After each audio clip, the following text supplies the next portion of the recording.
You think poverty is a lack of money? No. Poverty is when they steal your soul and sell it back to you in pieces. A job title, mortgage, a degree, a screen that tells you what to think.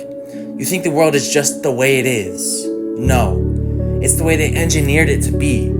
The food that poisons you, the news that programs you, the schools that teach you obedience instead of wisdom, the laws that protect greed instead of justice. You think the wars are about borders and flags? No.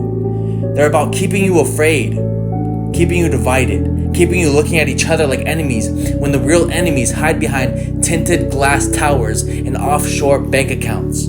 They've mastered mental slavery. No whips, no chains, just distractions, debt, and dopamine hits. They'll sell you violence as entertainment. They'll parade corruption in daylight until you think it's normal. They'll make you mock truth and worship lies. And you'll let it happen. Because I taught you to think that you have no power. Because I told you, you can't change the world, and you believed them. They've kept you spiritually numb, your soul, the most powerful weapon you have left, dormant. Your connection to God, buried under noise, cynicism, and comfort. And you know what? The greatest trick they ever pulled wasn't hiding the truth. It was convincing you to defend the lies. It was convincing you it wouldn't matter if you found the truth. But here's the part they fear, the part that makes their skin crawl under their designer suits. Once you wake up, you can't go back to sleep. Once you see the strings, you can cut them. Once you remember that the Spirit of God lives within you, you stop asking for permission. The truth is, only aliens running this planet are the soulless ones. The ones who traded their humanity for power and think they own the earth. They are not gods. They bleed. They fear exposure. They fear a people united in truth. We come back from this by refusing to be programmed, by refusing to consume their poison in food, in media, in thought, by refusing to let the spirit be mocked and hidden, by learning to stand together without needing a leader to tell us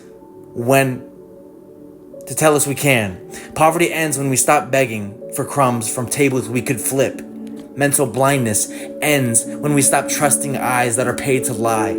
Spiritual numbness ends when we drop to our knees, not in defeat, but in surrender to the one that made us free.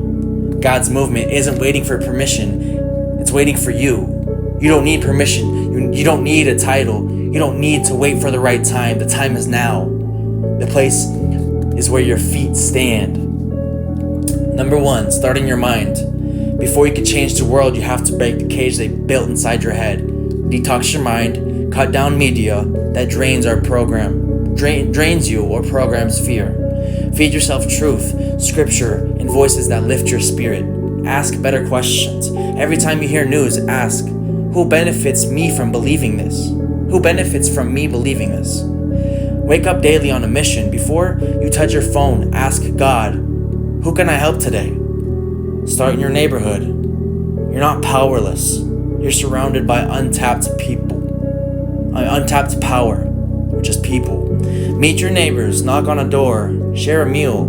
You'll be shocked at how hungry people are for real connection. Start small circles, Bible study, skill sharing, free food swaps, prayer walks. Anything that builds trust breaks isolation. Serve visibly, pick up trash, plant gardens, help prepare something for free. Kindness in action wakes more people up than speeches. That was number 2, by the way. But number 3, start in public spaces. We've been trained to keep to ourselves. Break that training. Host free talk, music jams, or prayer groups in parks. Pass out water, warm clothes, or free food to people in need. Stand in the street with signs of truth, not yelling in hate, but standing in love. Number 4, start online. The internet is either a prison or a pulpit. You decide. Share the solutions, not just the problems. People follow hope, not just outrage. Spotlight local heroes, small acts of kindness, community projects. Build small focused online groups where people in the same area can meet offline. Start in the heart. That's number 5, is start in the heart. When you're dealing with people who are still blind to what's happening, remember, lead with love, Mockery hardens walls. Compassion cracks them. Ask, don't attack. Why do you think it's like that? Opens more ideas than you're wrong. Pray for them. The spirit can reach where your words cannot. Here's the truth. The elites don't fear riots. They fear unity. They fear communities that don't need their system. They fear neighbors taking care of neighbors, so their economy of dependence collapses. You are more powerful than you've been told. Not because you can do everything, but because we're a part of everything and you can do something. And when thousands do something, the world shifts. We take our power back. It's time for divine alignment. It's time for God's movement. It's time for faithful society. Absolutely beautiful. I really hope you guys take this to heart. Tired of seeing people hurt. It hurts my heart. I know deep down it hurts everybody else's, but we're so brainwashed and caught in illusions trying to fit in with other people. I used to do the same shit. I'm not different. I'm just on a different frequency now. I dropped so many bad habits and took all those masks off who weren't truly me. That was who they told me to be. That's who I was programmed to be. And now everybody sees who I am, and this is just the real me, hidden under all of that approval. Now I'm not asking for permission to do what I think is right anymore. I'm not going to ask others if they think this is right anymore. I'm just going to be putting my blueprints out there for others to follow. Others who are hungry but don't know exactly what to do. I got lots of blueprints. I'm going to stay hungry. I'm going to keep working. I'm going to work harder, honestly.